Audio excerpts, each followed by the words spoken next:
J'ai une question pour vous. Que faire si votre banque vous signifie un préavis d'exercice de recours hypothécaire? Que faire si votre banque veut saisir votre maison? Vous n'avez pas payé une, deux, peut-être trois mensualités. Et vous recevez un préavis de la banque vous indiquant qu'elle veut saisir votre maison pour la vendre en justice. Que faire? Quels sont vos droits? Comment remédier aux défauts? C'est à ces questions que je me propose de répondre dans cette vidéo que je vous recommande de regarder jusqu'au bout. Allez, c'est parti! Bonjour à tous, maître Julien Bérard du cabinet Bérard Avocat. Alors aujourd'hui, pour cette 16e vidéo, nous allons traiter des droits du débiteur en matière de recours hypothécaire. Alors, contrairement aux idées reçues, le débiteur peut faire échec à l'exercice du droit hypothécaire du créancier hypothécaire, donc le débiteur a des droits. Quels sont-ils?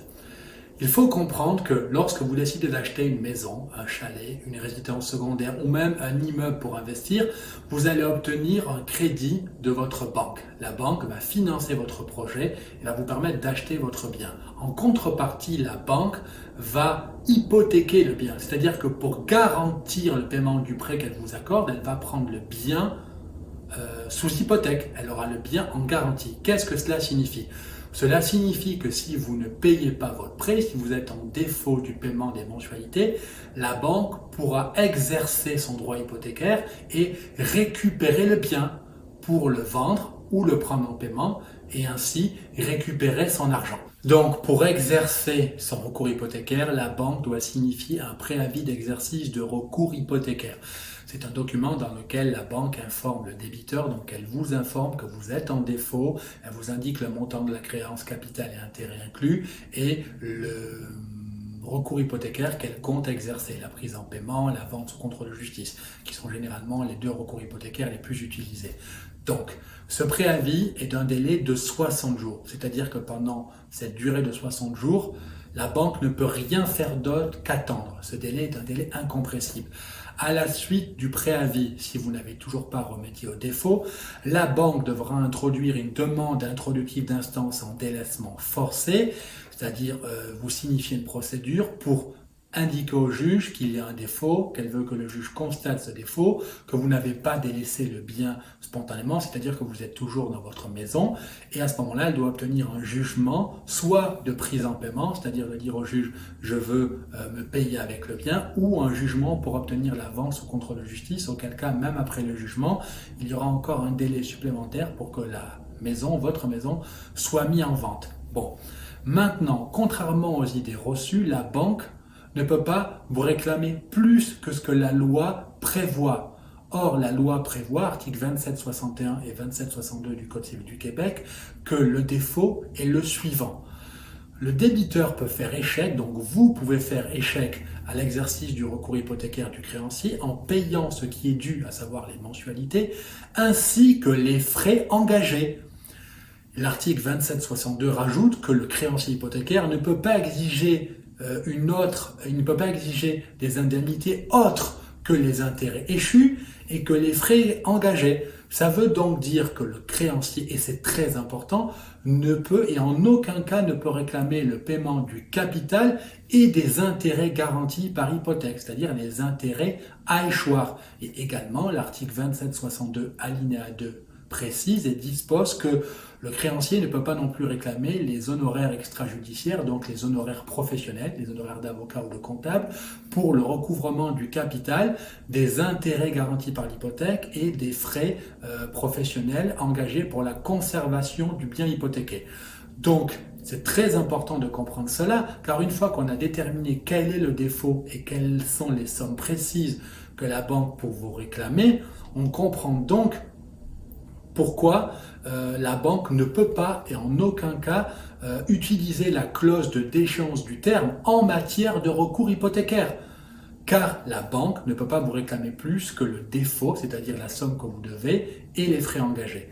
Maintenant, quels sont ces frais engagés? Il s'agit des frais, par exemple, pour la préparation, l'inscription et la signification du préavis de recours hypothécaire, ou alors il va s'agir des frais pour la vente en justice, si la vente doit être mise en place. Mais, je le répète, en aucun cas la banque ne peut exiger le capital et les intérêts garantis par l'hypothèque. Pourquoi est-ce très important? Car la majorité des contrats d'hypothèque d'une banque contiennent ce que l'on appelle une clause de déchéance du terme, c'est-à-dire une clause par laquelle la banque peut rappeler le prêt. Par exemple, vous avez emprunté 300 000 $, vous avez une mensualité de 1 500 $ par mois, vous n'avez pas payé une mensualité, la clause de déchéance du terme est la clause par laquelle le créancier hypothécaire va dire si vous êtes en défaut du prêt, alors je peux rappeler le prêt, je peux exiger le 300 000 plus les intérêts. Or, en matière hypothécaire, le créancier ne peut pas vous opposer la clause de déchéance du terme.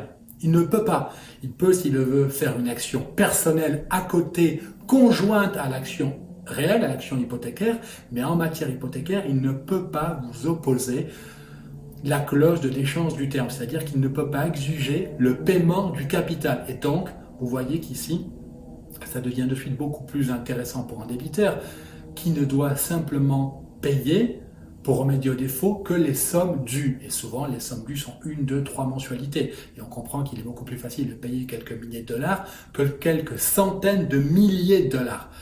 Dans tous les cas, vous avez besoin de l'assistance d'un avocat. Ce sont des questions techniques et il faut être bien conseillé et bien encadré. Vous voyez, seul un avocat pourrait vous conseiller sur ce point-là et vous indiquer ce que la banque peut et ne pas demander. C'est pour ces raisons que je vous conseille d'être encadré par un professionnel pour savoir exactement comment remédier au défaut, comment vous défendre et comment éviter que votre maison ne soit vendue. Maintenant, quel est le délai pour remédier au défaut pour le débiteur? Le débiteur peut remédier au défaut jusqu'à la prise en paiement ou jusqu'à ce que le bien soit vendu. C'est-à-dire que si le créancier hypothécaire décide de prendre le bien en paiement, tant que le jugement n'est pas intervenu pour acter la prise en paiement, pour accueillir la demande du créancier hypothécaire pour prendre le bien en paiement, si le débiteur remédie au défaut, alors l'action en délaissement forcé du créancier sera rejetée. Également, pour la vente sous contrôle de justice, si le débiteur remédie au défaut avant la vente, alors le jugement en délaissement forcé de vente sous contrôle de justice sera rejeté. Vous pouvez remédier au défaut jusqu'à la prise en paiement ou jusqu'à que le bien soit vendu. C'est le délai dans lequel vous pouvez remédier au défaut. Également, il faut préciser que le créancier ne peut pas vous empêcher de remédier au défaut. Si le créancier ne répond pas à vos questions, ne vous donne pas les informations nécessaires quant au montant de la créance en capital et intérêt, alors il pourra avoir un jugement en rétractation contre lui, car il ne vous aura pas permis de remédier au défaut. Voilà, j'ai répondu à la question. Que faire si la banque vous signifie un préavis d'exercice de recours hypothécaire pour saisir votre maison et la vendre en justice ou la prendre en paiement? Comment remédier au défaut? De quel défaut s'agit-il exactement? Si vous avez aimé cette vidéo, vous pouvez cliquer sur le pouce. Si vous n'êtes pas encore abonné à la chaîne Bérard Avocat, vous pouvez le faire maintenant en cliquant sur le bouton abonnement. Aussi, je vous recommande de cliquer sur la cloche pour être tenu informé de mes nouvelles vidéos.